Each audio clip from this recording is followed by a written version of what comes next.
الرحمن الرحیم۔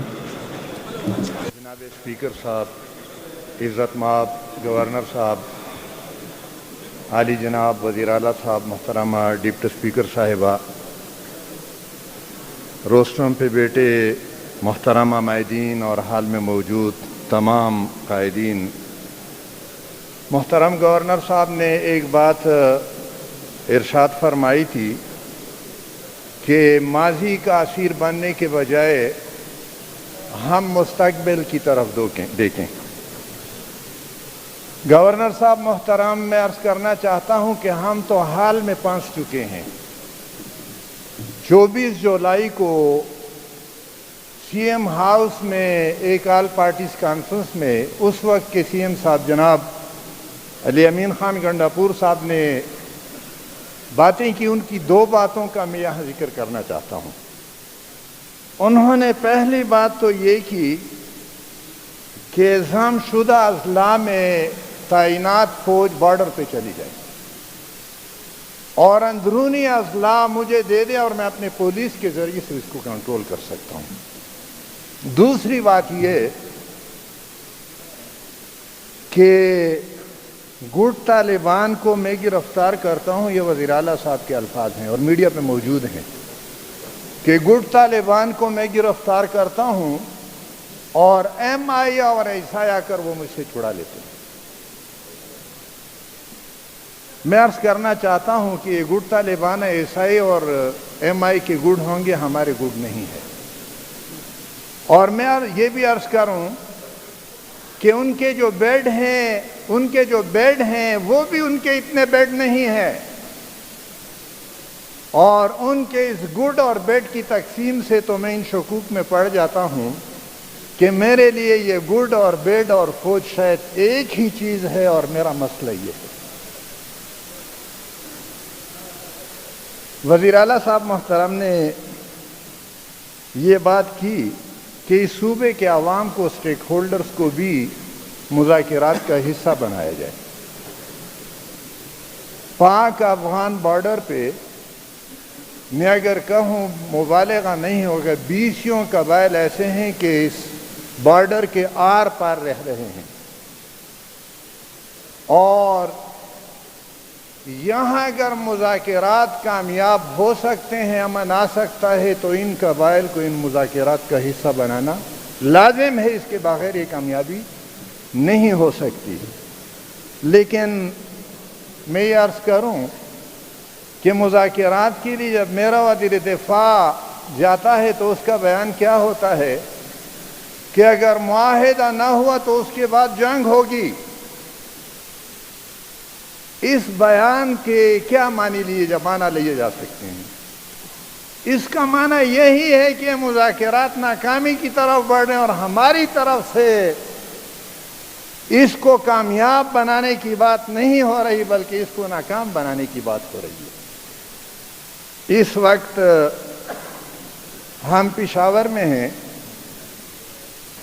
تھوڑا سا باہر نکل کے اگر آپ آگے جائیں گے تو سامنے کور کمانڈر کا گھر ہے، یہاں پہ امن ہے، اور میں شرقی تانے سے صاحبزادہ عبدالقیوم روڈ پہ جاتا ہوں تو فوجی سپاہی میرے وہ استقبال کے لیے کھڑا ہے۔ یہاں فوجی سپاہی کا کیا کام ہے؟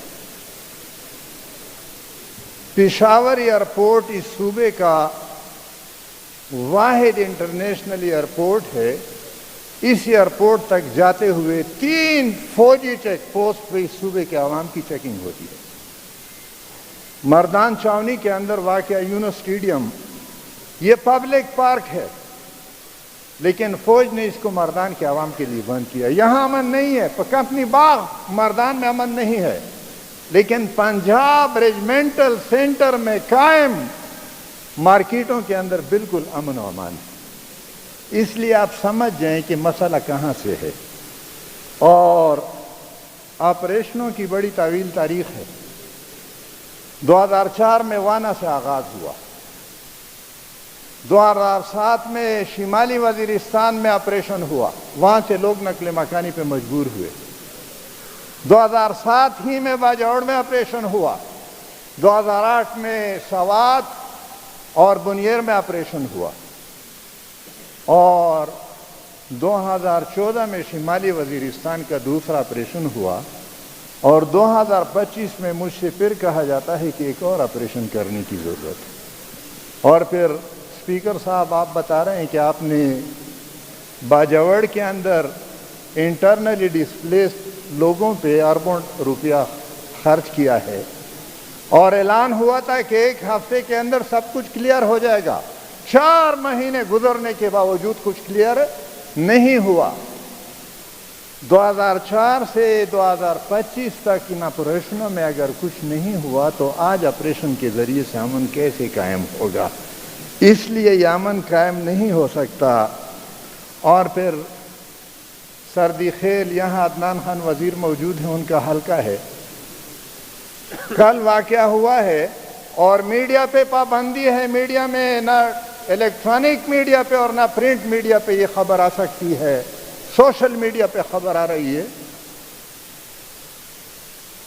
کوارڈ کاپٹر کے ذریعے سے فائرنگ ہوئی ہے، زخمیوں کو اسپتال لے جایا جا رہا ہے اور فوجی چیک پوسٹ سے براہ راست گولی چلی ہے۔ 1 بچہ اور 3 مرد اس میں شہید ہوئے ہیں۔ اور یہ تو ٹارگیٹڈ آپریشن ہے، فل فلیج آپریشن ہوگا تو اس کا نتیجہ کیا ہوگا؟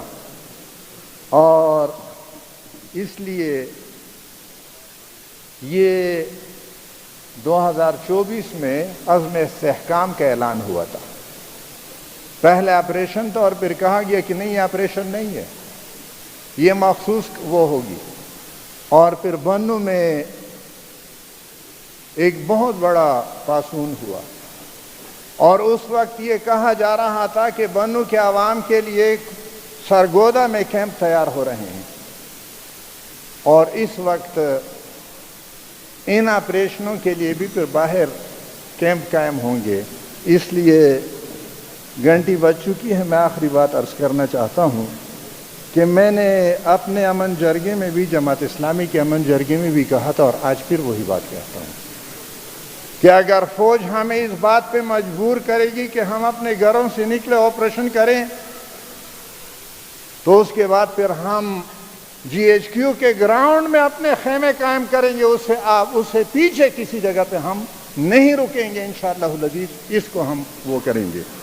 اور میں آپ کی وساطت سے IG صاحب کی خدمت میں بھی عرض کرنا چاہتا ہوں، میں آج گھر سے نکلا ہوں اور بنو میں صدر پولیس اسٹیشن نے سڑک کو بند کر رہا، اس سے آگے پھر بس اخیل پولیس اسٹیشن نے سڑک کو بند کیا ہے، اس سے آگے خرم پولیس اسٹیشن نے سڑک کو بند کیا ہے، اس سے آگے پھر بانڈا داؤد شاہ پولیس اسٹیشن نے۔ یہ سڑک آپ کی جائیداد ہے، آپ کے تانے کی جائیداد ہے یا عوام کی جائیداد ہے؟ اور آپ کے تانے کو اگر خطرہ ہے تو تانے کو ذرا پیچھے لے جائیں برائے خدا، لیکن عوام پہ فوج نے چھاونیوں کو کوہاٹ چھاونی، بنو چھاونی، ڈیرہ اسماعیل خان چھاونی نو گو ایریا بنا دیا ہے اور آپ نے اس صوبے کے عوام کے لیے سڑکوں کو بند کر رکھا ہے۔ ان سب کو کھول دیے۔ بہت بہت شکریہ۔ اعوذ باللہ من الشیطان